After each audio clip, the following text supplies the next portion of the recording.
December 3rd, 1994. In Japan, an unassuming gray box landed in stores, destined to revolutionize gaming as we knew it.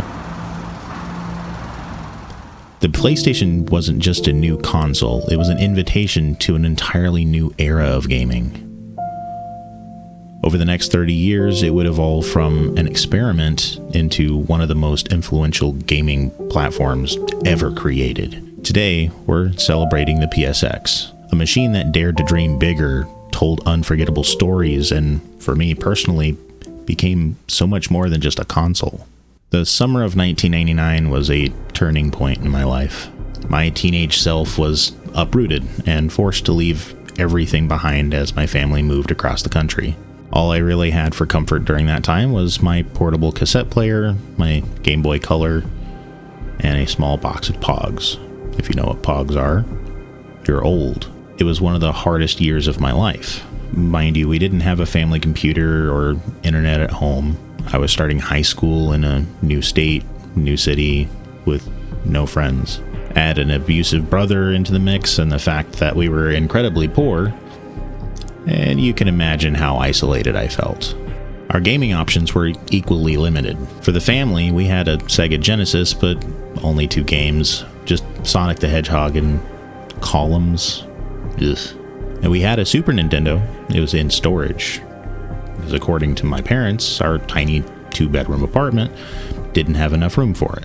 After a rough year adjusting, everything changed on Christmas morning of 2000. A mysterious stack of boxes sat under the tree, and to my shock, there it was. A PlayStation. The console I had been dreaming about for years.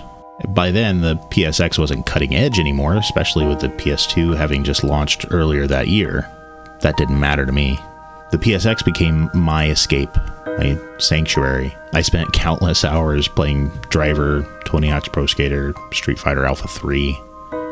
And those experiences shaped the way I play games today. For years, that console was inseparable from my life, until my birthday in 2004, when my dad surprised me with a PS2 Slim. Even so, the PSX remains a symbol of hope and joy during one of the most challenging times of my life.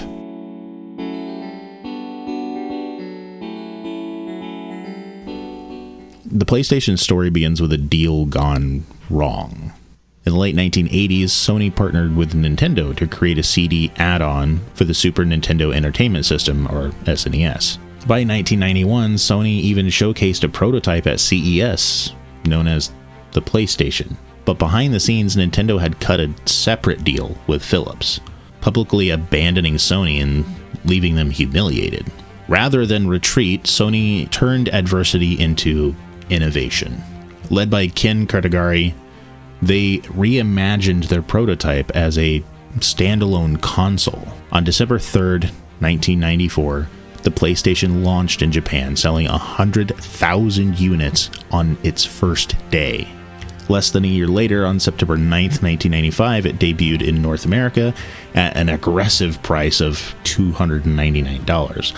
$100 less than the Sega Saturn. Europe joined the revolution September 29th, 1995. PlayStation changed everything. It abandoned cartridges for CDs. It gave developers the space they needed for complex 3D graphics, full motion videos, CD quality audio and soundtracks. Games like Ridge Racer, Tekken, Tomb Raider, they became instant classics. Then came 1997's Final Fantasy VII, a masterpiece that literally defined a generation. By the time production ended, Sony had sold over 102 million units, making it the first console ever to cross the 100 million mark.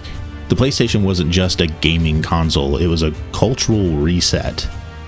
At the time, gaming was still marketed heavily towards kids and teens, but Sony saw potential in targeting adults. Their sleek, edgy marketing campaigns made gaming cool, something you didn't have to hide from your friends. Behind the scenes, Sony democratized game development by providing affordable dev kits, paving the way for smaller studios to shine.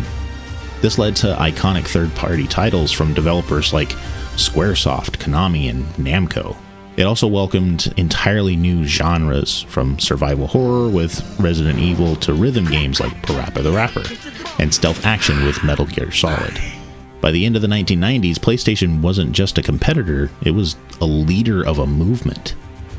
It pulled gaming into the mainstream and showed the world that video games could be as impactful as movies or music. PlayStation's journey didn't end with the PSX. In 2000, it was reimagined as the PS1, a compact, more travel-friendly version. But by then, the PlayStation 2 had already begun rewriting the industry's future. Even today, you can trace the DNA of the PSX in every PlayStation console. The adoption of CDs laid the groundwork for the PS2's DVDs, PS3's Blu-rays, and the PS5's lightning-fast SSDs. Franchises like Gran Turismo, Final Fantasy, and Silent Hill owe their legacies to a platform that nurtured them. As Sony pushes forward with VR and cloud gaming, the PSX remains a reminder of what's possible when innovation takes center stage. It wasn't afraid to disrupt the status quo, and in doing so, it forever changed how we think about gaming. Without the PlayStation, I would have missed an entire era of gaming that helped shape who I am today. This unassuming gray box was so much more than just a console. It was a lifeline, a constant in a time of upheaval, and a piece of technology that held my early teenage years together when everything else was falling apart. My connection to the PSX isn't just nostalgic, it's deeply personal. It's incredible to think that 30 years later, this little gray box is still celebrated as one of the most important milestones in gaming history. So, here's to the PSX. A console that didn't just change gaming, it changed lives, including mine. If you enjoyed this trip down memory lane, or you have your own stories to tell about the PSX, leave a comment below. Share them with me.